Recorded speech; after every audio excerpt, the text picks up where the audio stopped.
फ्रान्समधील सर्वात सुंदर शहरांपैकी एक म्हणजे कोलमार. निसर्गाने या शहराला भरपूर सौंदर्य दिलं आहे, पण याहून महत्त्वाचं म्हणजे इथल्या लोकांनी ते सौंदर्य तितक्याच प्रेमाने जपलं आहे.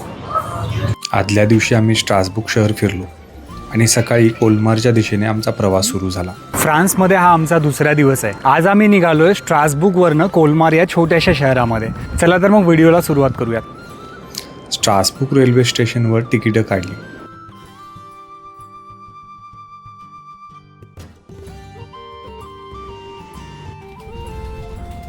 आणि काही वेळातच आम्ही कोलमार रेल्वे स्टेशनला पोहोचलो.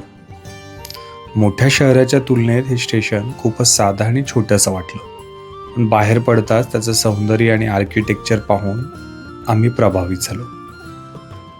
स्ट्रासबुर्गपासून साधारण 30 मिनिटं ट्रेनने प्रवास केल्यानंतर आम्ही कोलमार येथे पोहोचलो आहोत. हे माझ्या पाठीमागे तुम्ही पाहत आहात, हे कोलमार शहराचं छोटंसं रेल्वे स्टेशन आहे.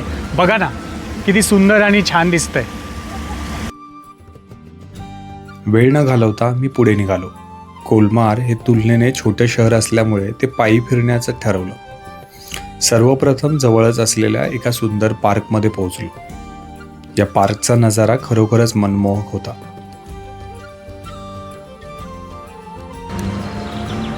कोलमार हे छोटंसं शहर फ्रान्सच्या अल्सॅस रिजनमध्ये येतं, जिथे तुम्हाला फ्रेंच आणि जर्मनचं सुंदर मिक्स्ड कल्चर पाहायला मिळतं. आत्ता सध्या आम्ही आहोत कोलमारच्या छोट्याशा पार्कमध्ये. उंच हिरवीगार झाडं, शांत वातावरण आणि प्रसन्न हवा. माझ्या पाठीमागे तुम्ही बघत आहात, एक खूप सुंदर फाउंटन आहे.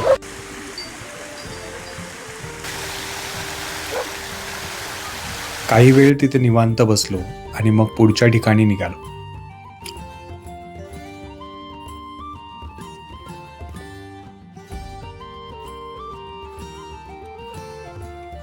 वाटेत एक सुंदर पाण्याचा फवारा दिसला आणि बाजूलाच मोठ्या लाल अक्षरात लिहिलेलं कोलमारचा बोर्ड. आठवणीसाठी आम्ही तिथे काही फोटोज काढले. त्यानंतर आम्ही कोलमारच्या प्रसिद्ध ओल्ड टाऊनकडे निघालो. साधारणतः 5 मिनिटं चालल्यानंतर तिथे पोहोचणार होतो.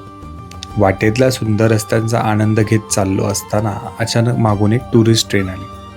नेहाने मला आवाज दिला आणि आम्ही बाजूला होऊन तिला वाट दिली. अशा ट्रेनचा अनुभव आम्ही काल स्ट्रासबुर्गमध्ये घेतला होता. तो व्हिडिओ तुम्ही पाहिला नसेल तर नक्की पहा.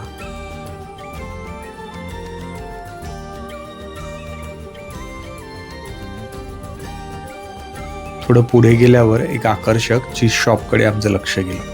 दुकानाबाहेर ठेवलेला गाईचा सुंदर पुतळा खूपच पारंपरिक वाटत होता, म्हणून आम्ही आत गेलो.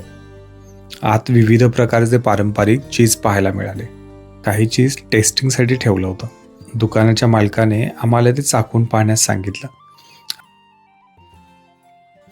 आम्ही आलो आहोत कोलमारच्या एका डेअरीच्या शॉपमध्ये आणि ते वेगवेगळ्या प्रकारचे चीज तुम्हाला पाहायला मिळतील. माझ्या पाठीमागे बघा, सुंदर गाईचं चित्र आहे. या साईडला या जुन्या दुधाच्या कॅटल्या आहेत. छोटे जे मापं आपण पहिलं वापरायचो त्यांनी शोसाठी लावलेली आहेत. आणि आता आम्ही या शॉपमधून थोडंसं चीज विकत घेतलेलं आहे. You can eat like this, or you can also melt if you want. Okay. It's very nice when it's melted. It's 3-month-old cheese, right? Yeah, 3 months. And what is inside? Basil. And the red one is alfredo pesto also, but tomato and olive. Yeah, I can try.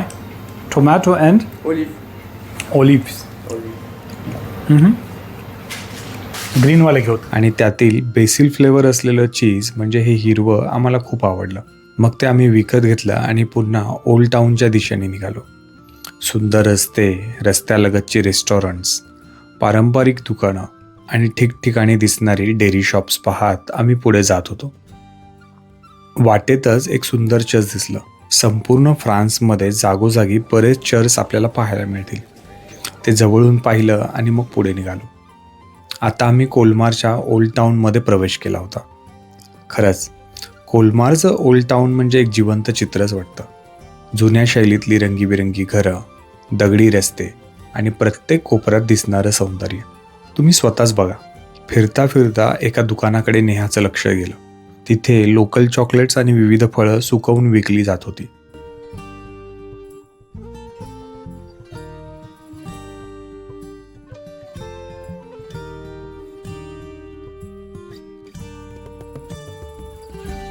नेहाने अननस, आंबा आणि किवीचे काही तुकडे घेतले.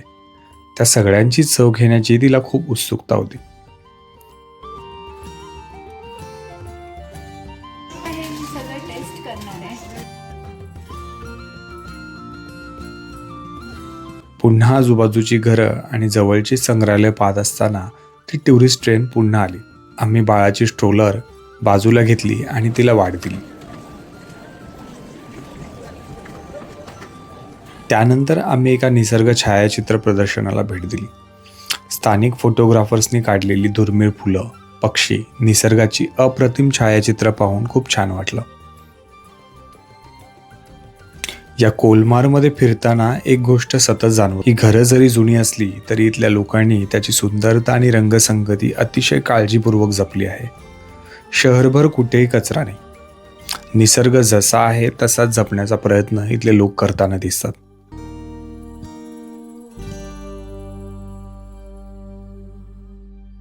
थोडे photos काढल्यानंतर आम्ही कोलमारमधील सर्वात प्रसिद्ध आणि सुंदर ठिकाणाकडे निघालो, म्हणजेच लिटिल वेनिस.